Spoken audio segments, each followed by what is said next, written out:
à toutes et à tous et bienvenue dans Chrétienne, le podcast qui creuse la Bible pour servir Christ.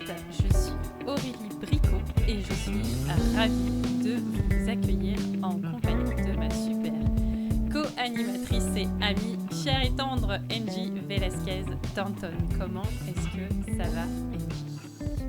Ça va très bien, merci. J'ai suivi ton conseil de la dernière fois qu'on s'est parlé et j'ai arrêté d'amener mon téléphone au lit. Je lis un livre en papier et cela m'aide. Donc, merci pour tes chers conseils. Tu peux pas savoir comment ça me réjouit de fou. Ah, ça c'est cool. Très très bien. Merci. Et toi? Écoute, moi je sors de ma 3e dose de vaccin. On a eu le Pfizer, c'est sympa. Peut-être que je vais m'écrouler pendant le podcast. Espérons pas. Que d'un coup les crampes vont me saisir. Donc on va vite rentrer dans le vif du sujet avant qu'il se passe quoi que ce soit. Donc vas-y, mais je te laisse introniser parce que d'abord c'est ta série. Voilà, c'est ton podcast, Angie. Fais-toi plaisir. Mon épisode, pas mon podcast, on partage. Bon, si vous vous souvenez, dans l'épisode d'ouverture, j'ai fait une déclaration audacieuse. Vous connaîtrez et vous chérirez Christ plus profondément et peut-être d'une manière que vous n'avez jamais connue auparavant, grâce à une étude christocentrique du livre des psaumes. Et dans notre épisode aujourd'hui, j'aimerais que nous trouvions ensemble des aides pour y parvenir. Et il y a des années, ma mère, quand j'étais jeune, elle travaillait comme agente immobilière. Et j'ai appris d'elle les 3 règles ou la règle d'or dans son secteur, que c'est l'emplacement, l'emplacement, l'emplacement. Et est-ce que ça se dit en France? Alors ça, je sais pas, je bosse pas dans cette branche-là de l'immobilier, mais je suis carrément d'accord avec elle. Oui, c'est vrai. Et on dit souvent que dans l'étude de la parole de Dieu, on pourrait dire la même chose, que la règle d'or pour l'interprétation, c'est le contexte, le contexte, le contexte. Mais contrairement à cette illustration du marché immobilier, je ne le dis pas 3 fois simplement pour le plaisir de la répétition, mais plutôt parce qu'il y a 3 niveaux principaux d'interprétation du contexte. Le premier, c'est le contexte littéraire. Le deuxième, c'est le contexte culturel. Et le troisième, c'est le contexte canonique. Donc, on va commencer par parler un petit peu du contexte littéraire. Alors, peut-être pour expliquer un petit peu ce qu'on appelle dans ce jargon-là. Le contexte littéraire, en fait, il fait référence aux mots qui entourent le texte, les versets ou les chapitres qui précèdent et qui suivent le passage en question, mais qui suivent immédiatement le passage en question. Lorsqu'il s'agit des psaumes, la meilleure façon de comprendre un verset dans les psaumes, c'est de lire tout le psaume en entier. C'est de lire dans le contexte du psaume en entier. Mais on ne peut pas juste s'arrêter là. On rappelle quand même que dans le précédent podcast d'introduction, on a bien expliqué cette notion de un psaume fait partie d'un livre dans les psaumes et qu'il y a 5 livres dans les psaumes. Face à un verset dans les psaumes, on a donc 4 questions qu'on peut se poser pour comprendre le contexte littéraire. Dans quel livre du psautier est-ce qu'on se trouve ? Et rappelez-vous que chaque livre parle de quelque chose en particulier. Dans quelle section de ce livre se trouve-t-il ?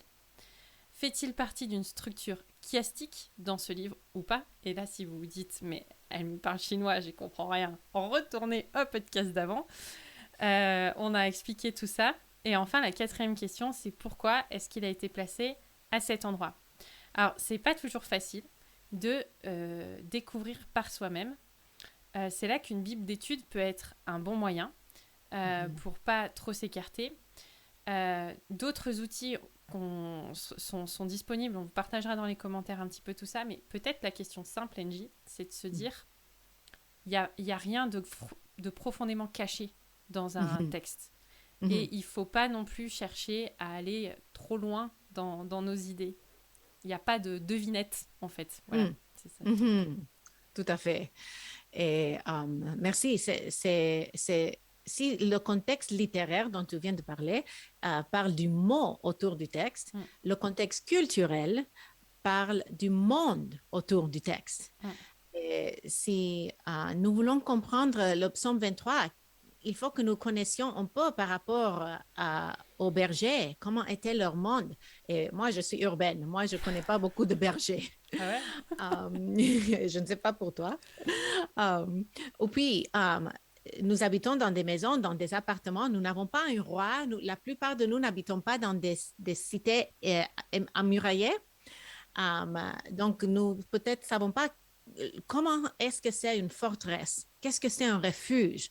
Quand David en parlait du caractère de Dieu en Psaume 142. Et puis, quand on pense à la fuite de David devant ses ennemis, devant Saül, son fils Absalom, ainsi de suite, et nous devons essayer de comprendre comment était rythmée la vie dans le désert de Judée alors qu'il fuyait. Donc, les cultures dans lesquelles l'écriture se trouve étaient si différentes de la nôtre, n'est-ce pas? Et parfois, nous avons besoin de l'aide pour la comprendre. L'imagerie et le cadre de ce que nous étudions est très important. Et il est éloigné de notre réalité quotidienne au XXIe siècle. Mais nous pouvons apprendre beaucoup par rapport aux choses sur le Proche-Orient moyen, le Proche-Orient moyen, ancien, pardon, ou le monde gréco-romain et leurs coutumes à l'aide d'un bon dictionnaire de la Bible. Donc, Aurélie vient de parler, tu viens de parler d'une bonne Bible d'études et un bon dictionnaire de la Bible se gemelle très bien avec. Tout à fait. Tout à fait. Et puis, on peut aussi se rappeler que même si la Bible, elle a été écrite dans un contexte culturel particulier, elle est encore pertinente dans notre contexte aussi culturel actuel. Et voilà, la Bible est une parole qu'on dit vivante.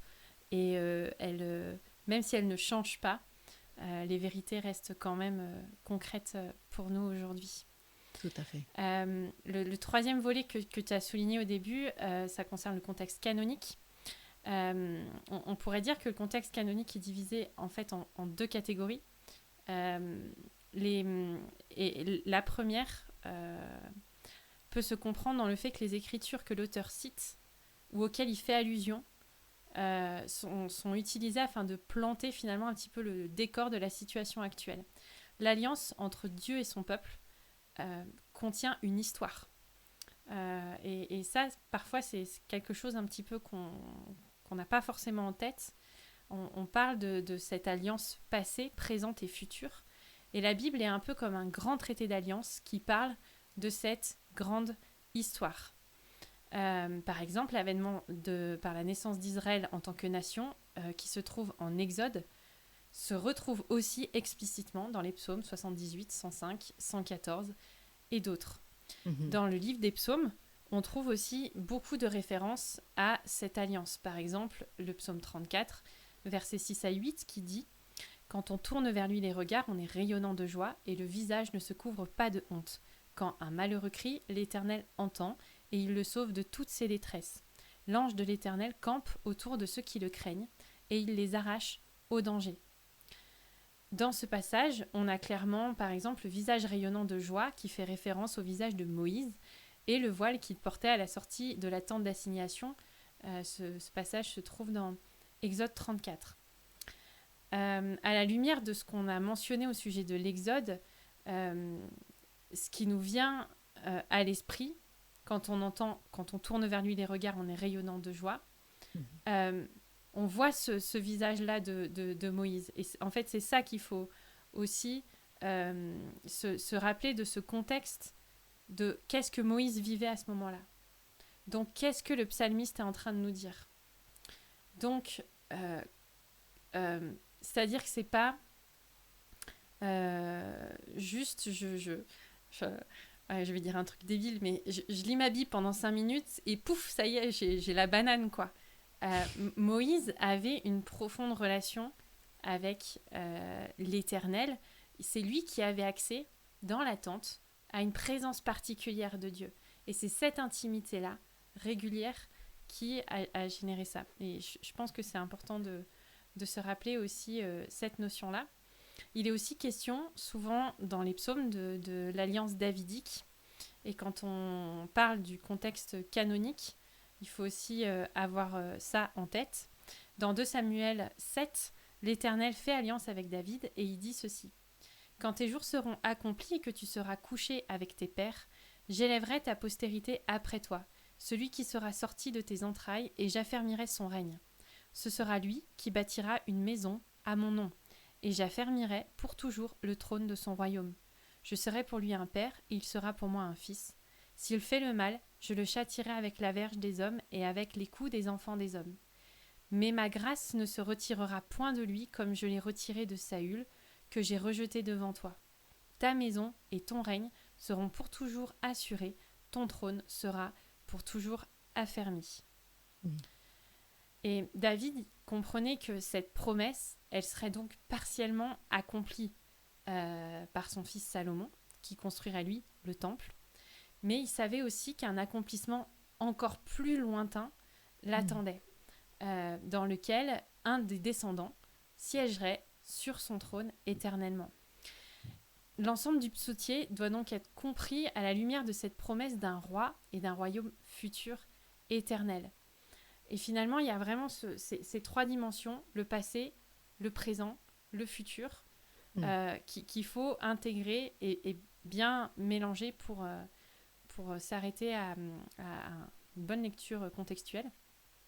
Certains des psaumes les plus connus, qui sont le plus souvent d'ailleurs cités dans le Nouveau Testament, mettent en évidence la manière dont Christ a accompli cette alliance dont nous avons parlé, que l'Éternel a fait avec David. Le jour de la Pentecôte, par exemple, Pierre cite le psautier à plusieurs reprises. Dans Actes 2, verset 17, on a par exemple une référence à la résurrection de Christ. Il cite le psaume 16, lorsqu'il dit « Car tu n'abandonneras pas mon âme dans le séjour des morts, tu ne permettras pas que ton sein voie la corruption. » Un petit peu plus loin, dans le passage d'Actes, au verset 34-35, on a une référence à l'ascension de Christ.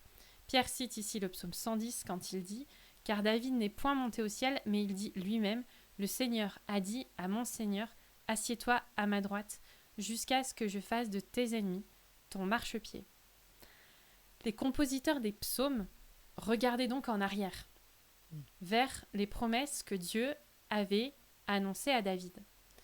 Mais ils regardaient aussi devant, vers l'accomplissement de ces promesses. Et cela nous amène à bien comprendre ce qu'est le contexte canonique et à comprendre la deuxième catégorie de ce que ça implique. Kenji va nous expliquer. Merci. Oui, donc nous avons vu que nous regardons en arrière pour voir ce trajectoire et nous devons aussi regarder en avant, vers l'avenir. Et à ce niveau, lorsque nous étudions un psaume en particulier, la première question que nous devrions nous poser serait comment est-ce que les écritures ultérieures ont été utilisées par l'auteur quand il cite ou il fait allusion à ce psaume. Nous sommes surtout familiers avec les psaumes qui sont explicitement messianiques, tels que ceux que Aurélie, tu viens de citer. Mais si nous suivons certains thèmes de la théologie biblique, nous trouverons des liens remarquables entre les psaumes et le Nouveau Testament tout au long de leur page. Par exemple, on a vu en psaume 34 beaucoup de choses qui nous rappellent de regarder en arrière, mais nous pouvons aussi regarder vers l'avenir. Donc, si nous pensons à un événement clé dans le Nouveau Testament où quelqu'un rayonnait, on pense tout de suite à la transfiguration, n'est-ce pas? Et plus encore, et ça se trouve en Marc 9, en commençant en verset 2, c'est un des récits de la transfiguration. Et puis, Paul écrit en 2 Corinthiens 13, 18, « Nous tous, dont le visage découvert reflète la gloire du Seigneur, nous sommes transformés en la même image, de gloire en gloire, par l'Esprit du Seigneur. » Donc, ce verset dans Psaume 34 décrit celui qui se confie dans l'Éternel est rayonnant. Et nous voyons cet accomplissement dans l'Église, dans les croyants qui sont comparés à Moïse. Et puis Jean voit le Seigneur Jésus en Apocalypse 1,16 et il dit, il avait dans sa main droite 7 étoiles. De sa bouche sortait une épée aiguë à 2 tranchants et son visage était comme le soleil lorsqu'il brille dans sa force. Donc, je suis convaincue que l'Écriture veut que nous établissions ces liens et que nous en saisissions leur importance croissante. Car Moïse et David étaient grands, mais Jésus-Christ est plus grand. Ces prophètes autrefois ont connu un certain rayonnement, mais ils ne faisaient que refléter la gloire bien plus grande du rayonnant Seigneur Jésus-Christ. Et cela deviendra plus clair dans les épisodes à venir lorsque nous plongerons dans des psaumes spécifiques. Mais ceci nous amène au point central de notre propos. Comment trouver Christ dans la Bible? Alors ça, c'est la question à 2 millions de dollars. En tout cas, c'est ce que les gens croient. Mais finalement, il est jamais très loin, le Seigneur, de chaque passage. Si toute la Bible parle de Christ, alors Christ est dans toute la Bible. J'ai presque fait un chiasme. C'est un peu comme, je ne sais pas si vous avez ça au Québec, tu sais les livres Où est Charlie? C'est un petit bonhomme avec un t-shirt rayé, un pantalon rayé aussi je crois, un petit bonnet bizarre sur la tête, et donc il faut le chercher dans l'image. Il y a plein de bonhommes qui lui ressemblent, mais il y est qu'une fois. Et finalement c'est un petit peu le même principe. On a dans nos Bibles différentes sections, et on a par exemple l'annonce et la préparation de l'avènement de Christ dans l'Ancien Testament. La Bible, elle nous raconte aussi le ministère terrestre de Christ dans les 4 évangiles. Elle proclame et annonce sa seconde venue et son règne éternel, des Actes à l'Apocalypse. De nombreux versets soutiennent cette interprétation de l'Écriture, mais le plus clair, peut-être qu'on peut citer, c'est dans Luc 24 au verset 27. Jésus donc s'adresse aux 2 disciples découragés sur le chemin d'Emmaüs, et nous voyons donc cette phrase: et commençant par Moïse et par tous les prophètes, il leur expliqua dans toutes les Écritures ce qui le concernait. Beaucoup de chrétiens auraient aimé que cette conversation soit enregistrée et pouvoir accéder au replay de ce passage. Malheureusement, c'est pas possible. Donc il faut se retrousser les manches. Plus tard dans ce même chapitre, donc toujours de Luc 24, on a au verset 44, il est dit: puis il leur dit, c'est là ce que je vous disais lorsque j'étais encore avec vous, qu'il fallait que s'accomplisse tout ce qui est écrit de moi dans la loi de Moïse, dans les prophètes et dans les psaumes. Par la loi de Moïse, les prophètes et les psaumes, dont il est question aujourd'hui, Jésus entendait donc toutes les écritures de l'époque, y compris donc chacun des psaumes. Amen.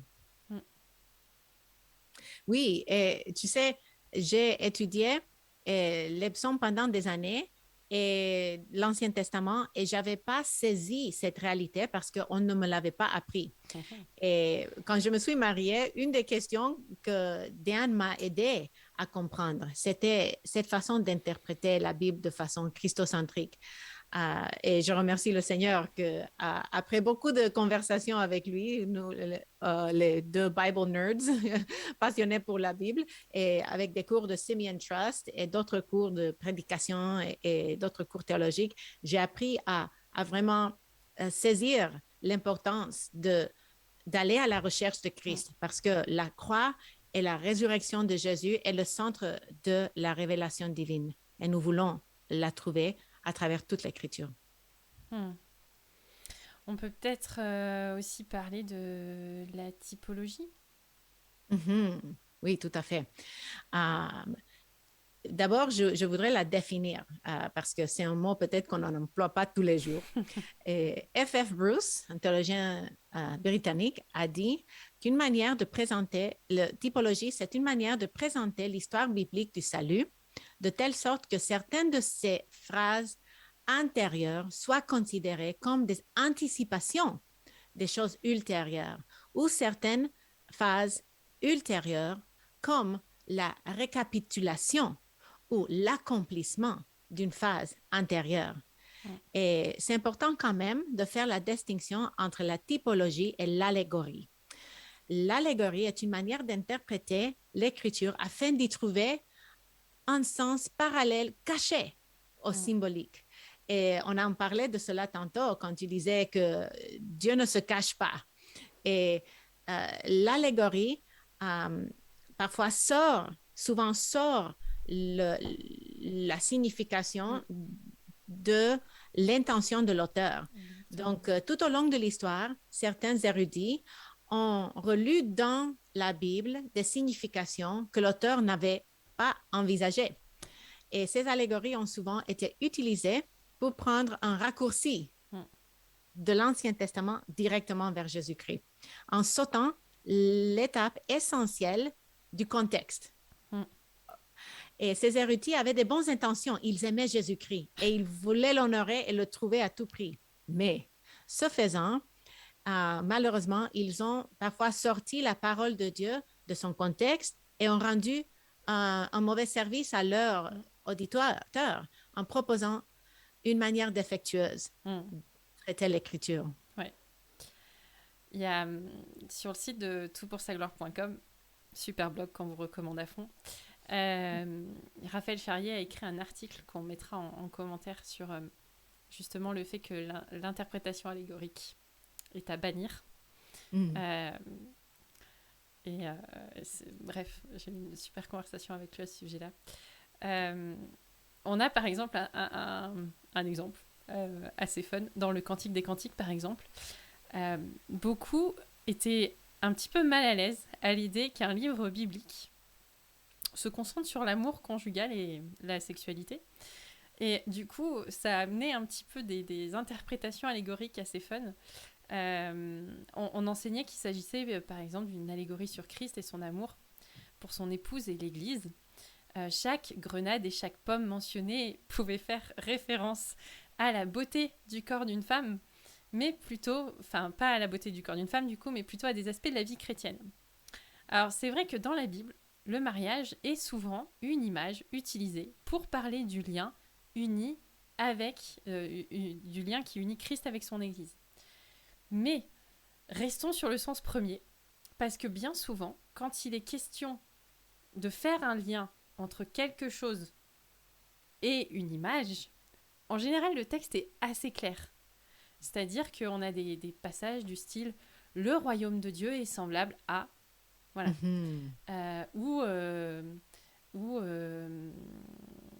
Enfin, là, j'ai pas d'autres choses qui me viennent à l'idée, mais en général, le sens premier, il est clair. Voilà. Et s'il y a une image, elle est explicite.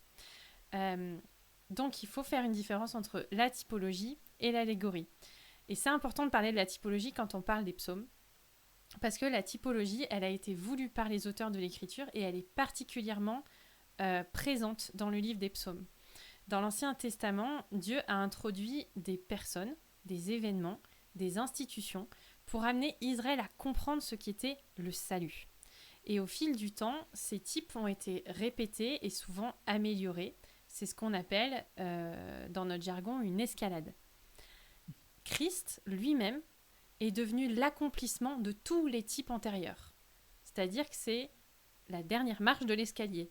De toute sorte que tous les apôtres ont prêché et écrit, ils ont sondé les Écritures en montrant que tout parle de l'Évangile, tout nous ramène à Christ du début à la fin.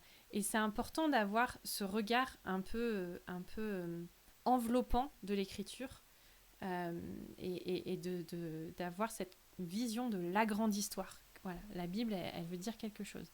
Et si vous voulez aller plus loin, je vous invite à lire ce livre de Meredith Kline sur la structure de l'autorité biblique qui parle du canon, qui parle de la grande histoire, qui parle de la Bible comme grand traité d'alliance. Il y a vraiment... Alors, il est un peu ardu, je vous avoue. Voilà, faut pas être trop fatigué pour le lire, mais il y a des trucs intéressants dedans. C'est bon pour l'insomnie alors? Oui, sûrement. Mais Ça va aider. bref, s'il y a quelqu'un qui a réussi à le lire en entier, à le savourer et à dire ouais non il est sympa, bah, franchement dites-le moi parce que voilà, ça m'encouragera. Mais alors NJ, en quoi la typologie c'est important quand on parle des psaumes? Oui, j'aimerais répondre par un exemple très concret, toujours dans le psaume 34. Un exemple que je pourrais donner pour répondre à ta question serait de penser encore au psaume 34 et le fait que David fuyait de ses ennemis. Et en le faisant, il a considéré probablement les vies d'Abraham, d'Isaac, de Joseph, de Moïse. Et il savait qu'il souffrait de la part des méchants, tout comme ses ancêtres. Et si cela semble tiré par les cheveux, revenons un instant à Psaume 34, verset 1, qui dit de David lorsqu'il contrefit l'insensé en présence d'Abimelech et qu'il s'en alla chassé par lui. Ce verset nous donne le contexte dans lequel David écrit ce psaume.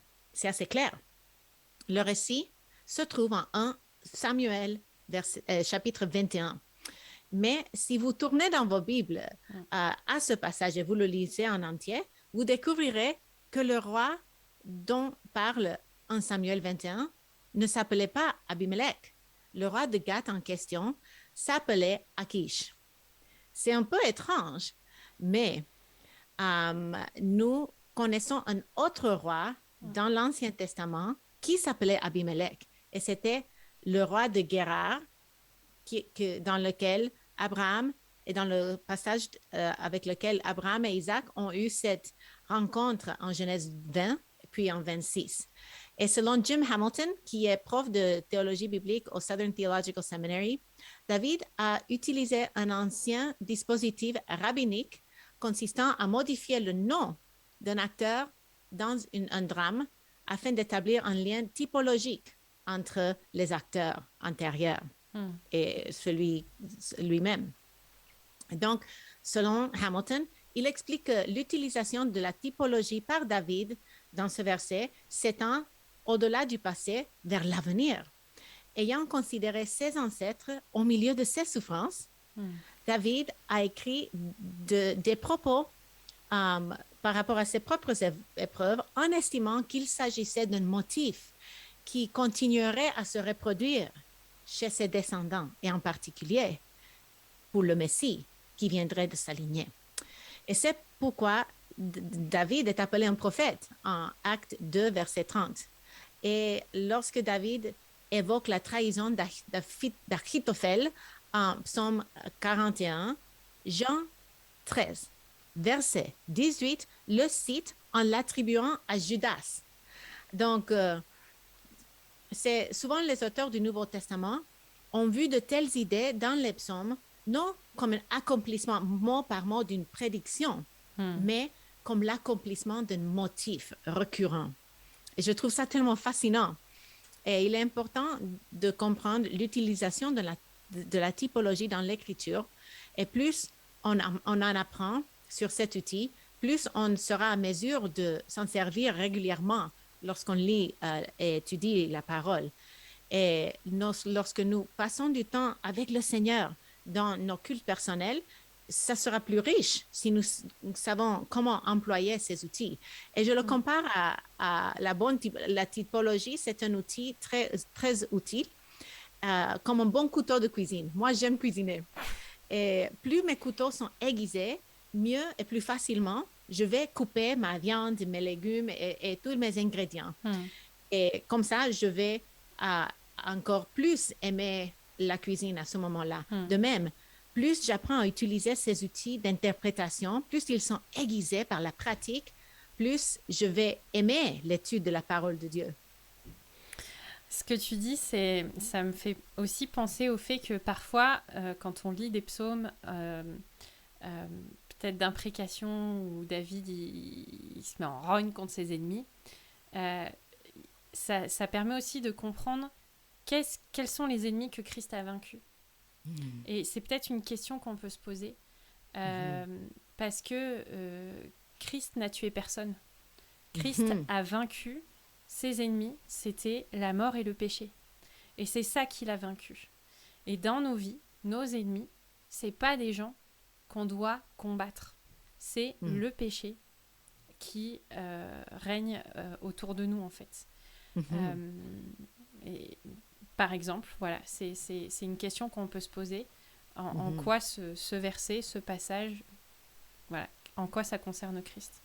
Et cet ennemi était spirituel, n'est-ce pas? Tout à fait. Et notre combat est spirituel. Donc, nous combattons contre la chair et contre le diable. Oui. Donc, même quand Judas a accompli la prophétie qui était implicite, qu'on vient de citer, c'était parce qu'il faisait l'œuvre du diable. Donc, souvent, nous devons reconnaître que c'est une bataille cosmique entre les forces du bien et les forces du mal qui, le psalmiste et puis les auteurs du Nouveau Testament reconnaissent et mettent en lumière. Ouais. On peut peut-être parler un petit peu du genre littéraire des psaumes. On en a parlé dans le premier podcast, mais quand on étudie les psaumes, il est important de bien reconnaître que la poésie est un genre littéraire assez unique, en fait, dans la parole. Un poème, c'est un peu une rencontre des esprits. Le poète exprime une vision de la réalité dans le but de développer une relation avec le lecteur. Un poème essaie d'établir des liens. C'est aussi un moyen un peu peut-être de persuasion, voilà, comme un fiancé aimerait séduire sa dame en lui racontant qu'il voit des étoiles dans ses yeux. L'auteur, il invoque d'autres dimensions que juste l'intellectuel. Il va essayer de susciter les sentiments, les émotions, les affections, tout ce qui concerne le cœur, l'esprit, la volonté, l'intelligence. Il y a il y a dans ce texte, dans ce style littéraire, plus que de la simple information.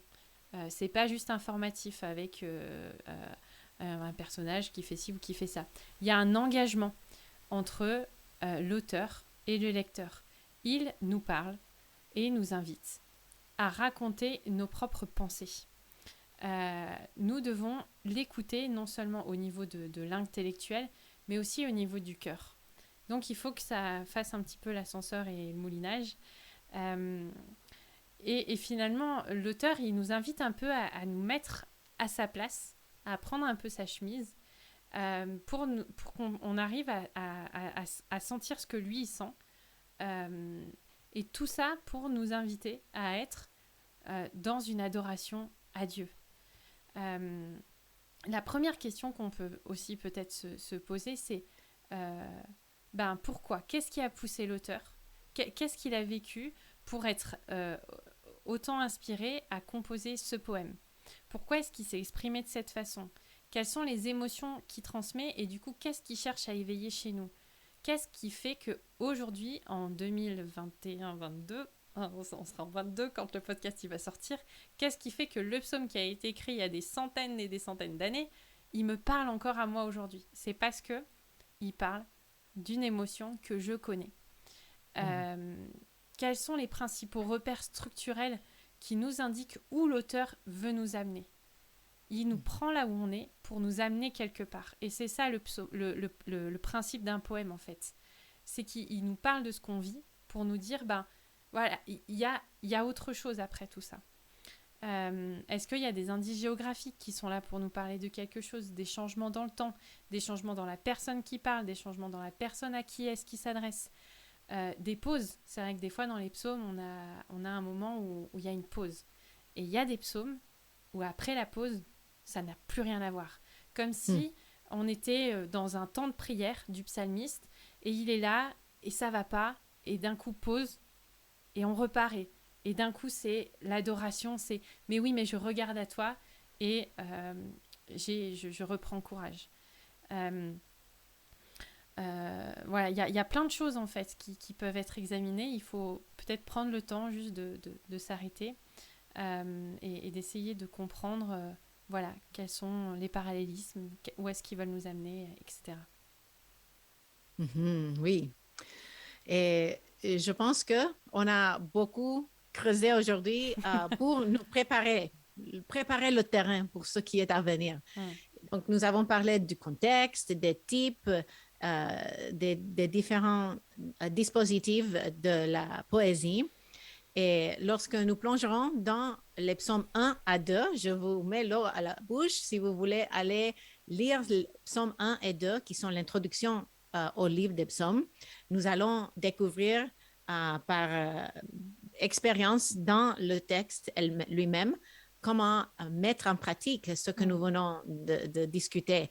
Donc, pour conclure, comme nous le faisons toujours, nous voulons on veut parler de comment tout cela nous aide à mieux connaître, aimer et obéir Jésus-Christ.